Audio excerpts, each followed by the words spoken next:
Movie की शुरुआत होती है एक छोटी सी शहर प्रोविडेंस से, जहाँ पे एक कपल जिसमें हस्बैंड विल अपनी प्रेग्नेंट वाइफ पेज के साथ एक बेहतर जिंदगी के लिए यहाँ रहने आया होता है। वैसे विल एक पुलिस ऑफिसर है और आज ही उसका इस जॉब में पहला दिन भी होता है। ऑफिस में विल सबसे पहले कैप्टन मर्फी से मिलता है, जो वहाँ की इंचार्ज होती है। वो विल को वहीं के एक ऑफिसर टेरी से मुलाकात करवाती है। टेरी एक मस्त मौला और छिछोरा टाइप का बंदा होता है और वहीं विल सीधा साधा। इस आइलैंड को जानने के लिए विल को फिलहाल कुछ दिन टेरी के साथ बिताने होंगे और जिसके बाद टेरी और विल दोनों पुलिस की पेट्रोलिंग के लिए निकल पड़ते हैं। रास्ते में टेरी विल को इस पुलिस जॉब की सबसे इम्पोर्टेंट चीज सिखाता है, वो है मुफ्तखोरी की, कि कैसे तुम वर्दी का सहारा लेकर ज्यादा से ज्यादा चीजें मुफ्त में ले सकते हो।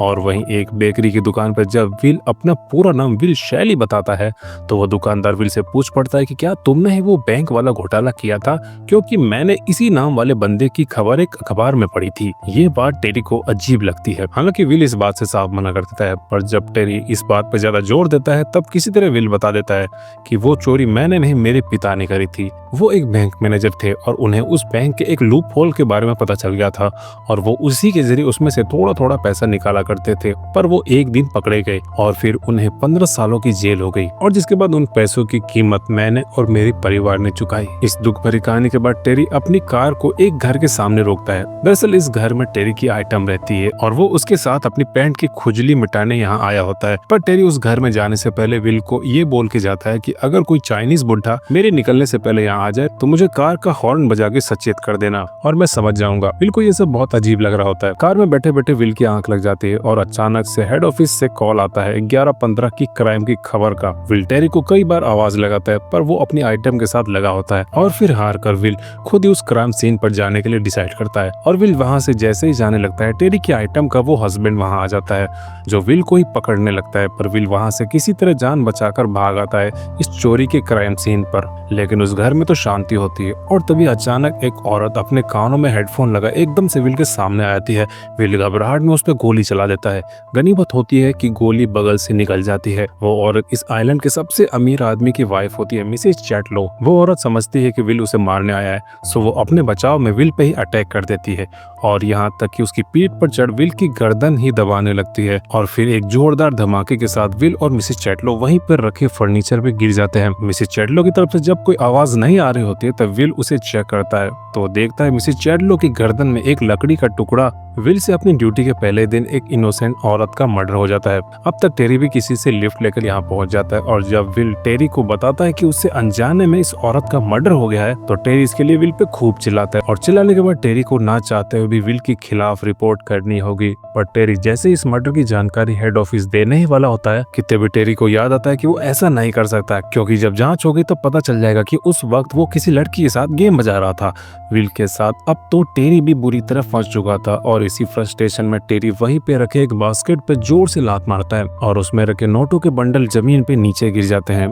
ढेर सारे पैसे, इतने सारे पैसे देखकर टेरी के मन में लालच उठने लगता है और उसे एक आइडिया आता है कि क्यों ना हम इसे ऐसा दिखाएं कि जैसे किसी चोर ने चोरी के इरादे से मिसेस चैटलो का मर्डर कर दिया हो, ताकि हम ये सारा पैसा हड़प सके। क्योंकि हम खुद पुलिस वाले हैं तो किसी पे ज्यादा शक भी नहीं होगा। हालांकि विल इस प्लान से खुश नहीं होता है। वो टेरी को कह देता है कि वो हेड ऑफिस जाकर सब कुछ सच सच बता देगा और तभी टेरी विल को इमोशनली ब्लैकमेल करता है, ये कहकर कि अगर तुम इस मर्डर के लिए जेल गए तो फिर जरा सोचो तुम्हारे बच्चों और बीवी का क्या होगा। टेरी की यह बात सुनकर विल अब उसका साथ देने के लिए राजी हो जाता है। तो प्लान के मुताबिक सबसे पहले उस घर के सामान को यहाँ फेंका जाता है, साथ ही अपने फिंगरप्रिंट को भी मिटा देते हैं हर एक उस चीज से जिसे उन दोनों ने यहाँ छुआ था। और साथ ये दिखाना था कि मर्डर कितने बजे हुआ है, उसके लिए टेरी वहीं रखी एक घड़ी का टाइम 3:15 पे रख के उसे तोड़ देता है। ये सब इन्वेस्टिगेशन वाले टीम को चकमा देने के लिए। और फिर लास्ट में दोनों बैठकर वहाँ पे एक एक कप कॉफी पीते हैं ताकि उस पे उनका डीएनए रह जाए। और ऐसा इसलिए कि अगर इस घर में किसी चीज पे उनके फिंगरप्रिंट मिल भी जाए तो ये कह सके कि हम लोग हेड ऑफिस के कॉल का रिस्पॉन्ड करते हुए यहाँ आए। और जिसके बाद मिसेस चैटलो ने हमें कॉफी ऑफर की। सब कुछ सेट करने के बाद जैसे ही टेरी और विल वापस जाने के लिए निकलते हैं तभी विल की नजर उस घर के मेन डोर पे पड़ती है। विल टेरी को बताता है कि जब मैं यहाँ आया था तो मैंने यहाँ एक साइकिल खड़ी देखी थी, पर अब वो नहीं है। कहीं इसका मतलब ये तो नहीं कि इस घर में कोई और भी था जिसने हमें ये कांड करते हुए देख लिया हो। पर टेरी इस बात पर ज्यादा ध्यान ना देकर विल के साथ वहाँ से चला जाता है और फालतू में एक कार की ओवर ओवर स्पीडिंग का चालान काट देता है, जबकि उस कार की स्पीड सिर्फ 40 की होती है। टेरी ने ऐसा इसलिए किया होता है कि अगर उन दोनों पे शक भी जाए तो उनके पास सबूत हो कि वो दोनों उस वक्त 3 से 4 के बीच में अपनी ड्यूटी कर रहे थे। खैर थोड़ी देर वहीं पे इंतजार करने के बाद फाइनली उनके हेड ऑफिस से एक मर्डर का कॉल आता है, वही मिसेस चैटलो का। जब दोनों वहाँ पहुँचते हैं तो मिस्टर चैटलो कैप्टन मर्फी के सामने फूट फूट कर रो रहा होता है। वो बताता है कि वो अपनी वाइफ से बहुत ज्यादा प्यार करता था और उसी से पता चलता है कि आज उनके सभी नौकरों की छुट्टी थी, पर उनका मसाज वाला रोज आता है। और ये बात सुनकर विल का शक और यकीन में बदल जाता है कि उसने वहाँ जरूर कुछ न कुछ देखा होगा। पर इसी बीच एक शॉकिंग बात सामने आती है। जब टेरी के पूछने पर कि उनके घर से क्या कोई कीमती सामान चोरी हुआ है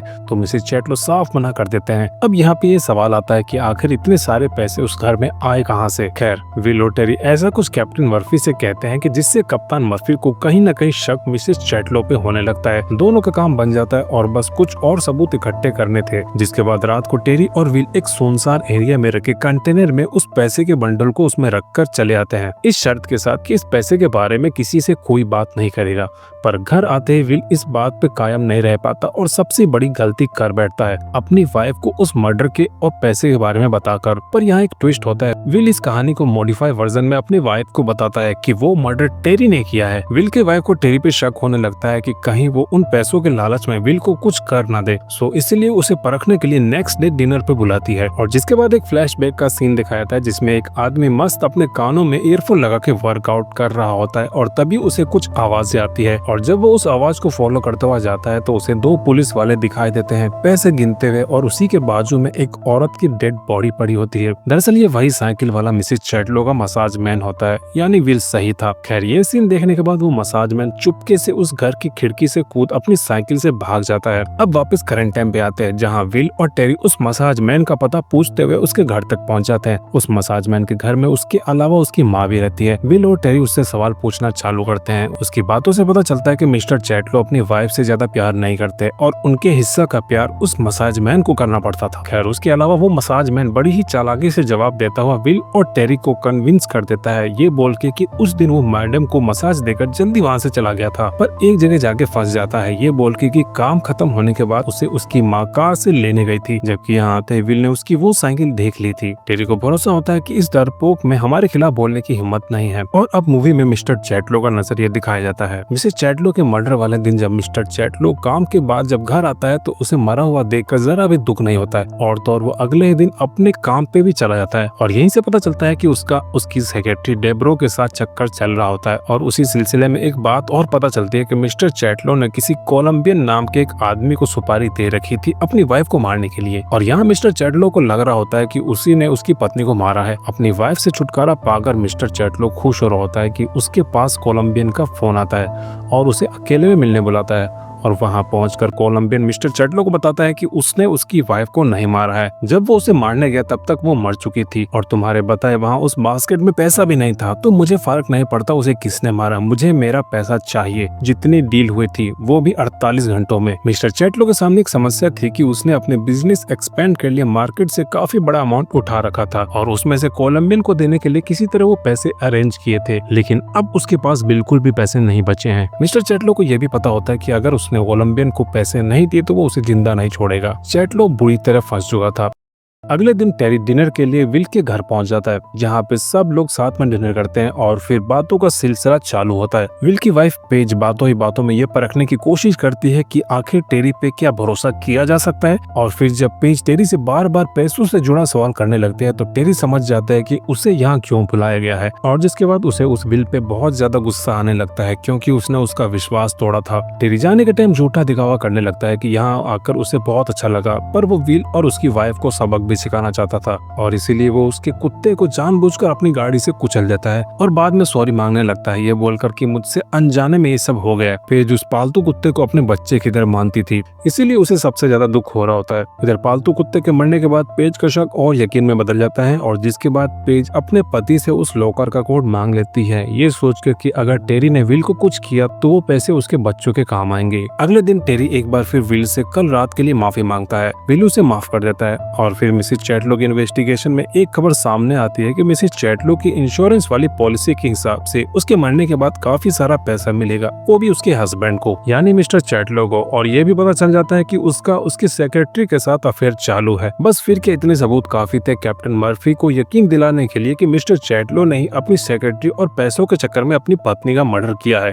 पर कैप्टन मर्फी को एक बात पता चलती है कि जिस दौरान उसकी वाइफ की हत्या हुई थी तब वो अपने काम पे ही था सीसीटीवी फुटेज के हिसाब से, तो फिलहाल उसे अरेस्ट नहीं किया जा सकता। वहीं दूसरी तरफ विल उस घटना को तो भूल चुका था, पर पेज अपने कुत्ते को भूल नहीं पा रही होती है। और फिर एक दिन जब पेज नो पार्किंग जोन में अपनी कार में बैठी होती है कि तभी वहां अचानक से टेरी आ जाता है और पेज से कुछ इस तरीके से बात करता है कि जिसके बाद से पेज को पूरा यकीन हो जाता है कि वो उन पैसों के लिए एक दिन विल का जरूर मर्डर कर देगा। हालांकि टेरी ऐसा नहीं सोच रहा होता है, लेकिन पेज मन ही मन इस बारे में काफी ज्यादा सोचती रहती है। और फिर एक दिन पेज टेरी को रास्ते से हटाने का डिसाइड करती है और इसके लिए वो एक आदमी से मिलती है। उसका नाम होता है आयरिश मैन।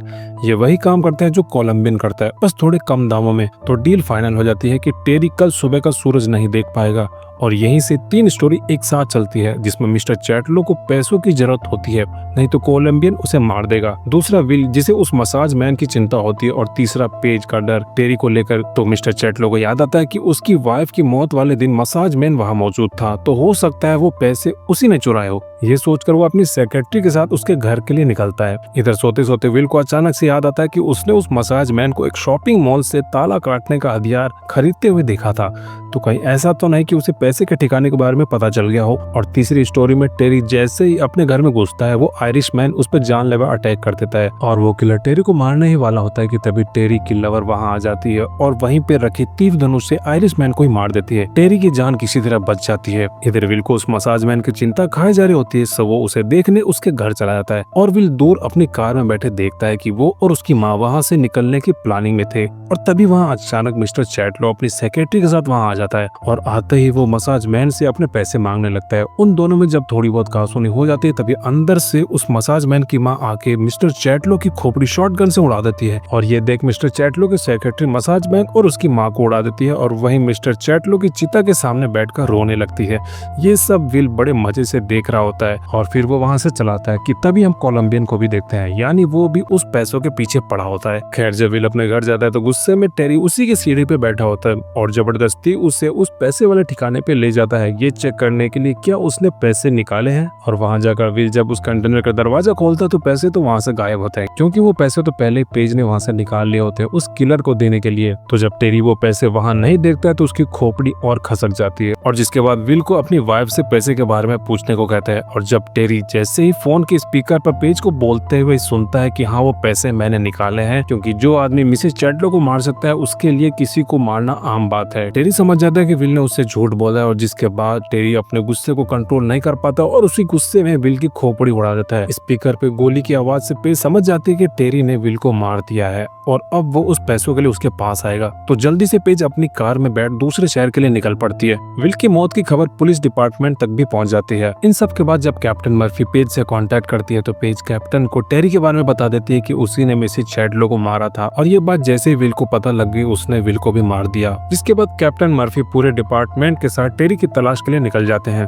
ज्यादा बारिश होने की वजह से हाईवे पर जाम लग जाता है। टेरी को पता था कि शहर से बाहर निकलने का सिर्फ एक यही रास्ता है, सो वो भी वहां पहुंच जाता है और पेज को कार में बैठा देख लेता है। पेज तुरंत किसी तरह टेरी को चकमा देकर जाम में फंसी गाड़ियों के पीछे छुप जाती है, पर टेरी उसे फिर भी ढूंढ लेता है। और जब पेज टेरी को पैसा देने से मना कर देती है तो जैसे ही टेरी पेज को मारने ही वाला होता है कि तभी वहाँ कैप्टन आ जाती है। टेरी अपनी बात जब तक कैप्टन मर्फी के सामने रख पाता कैप्टन गोली चला देती है और टेरी का चैप्टर भी यहीं पे समाप्त हो जाता है और फिर लगता है कि सब कुछ नॉर्मल हो गया। जिसके बाद हम पेज को डिलीवरी रूम में देखते हैं। उसने एक बेबी को जन्म दिया होता है और उसी रूम में कैप्टन भी होती है। वो पेज से होने वाले पिछले कुछ दिनों से अचानक से हुए मर्डर के बारे में इन्वेस्टिगेशन के लिए आई होती है, पर पेज उसे उन मर्डर की असली वजह यानी उन पैसों के बारे में कुछ नहीं बताती और जिसके बाद हार कर कैप्टन वहाँ से चली जाती है। बाकी सब लोग तो निपट गए होते हैं, पर अब भी कुछ ऐसे लोग थे जो उन पैसों के लालच में अब भी जिंदा थे और उसी में से एक होता है वो कोलंबियन, जो पता लगाते हुए नर्सिंग होम में घुस पेज के पास पास पहुंच जाता है। उस वक्त पेज अपनी मरहम पट्टी हटाकर उन पैसों को लेकर भागने की फिराक में होती है, पर कोलंबियन वहां पेज को मार उन पैसों को लेकर रूम से निकल जाता है।